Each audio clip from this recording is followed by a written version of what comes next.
বন্ধুরা, একদিন ছোট্ট রাহিম তার দাদুর পুরনো কাঠের বাক্সে একজোড়া অদ্ভুত চশমা খুঁজে পেল। চশমাটা পরতেই চারপাশের জিনিসপত্র বদলে গেল। বিলাই কথা বলছে, দেয়ালের ছবি নড়ছে, এমনকি ঘড়িটাও হাঁটছে। রাহিম বুঝল এটা জাদুর চশমা। সে ছাদে উঠে আকাশের দিকে তাকালো। হঠাৎ দেখে এক রঙিন সিঁড়ি নেমে এসেছে।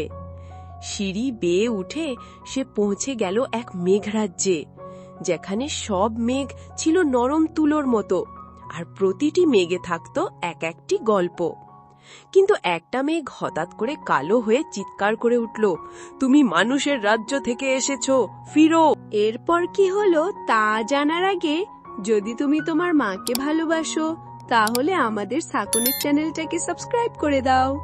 এরপর বন্ধুরা, রাহিম ভয়ে চোখ বন্ধ করে ফেলল। চোখ খুলে দেখে সে আবার নিজের ঘরে, কিন্তু চশমাটা নেই, কেবল দাদুর ছবি মুচকি হেসে তাকিয়ে আছে তার দিকে।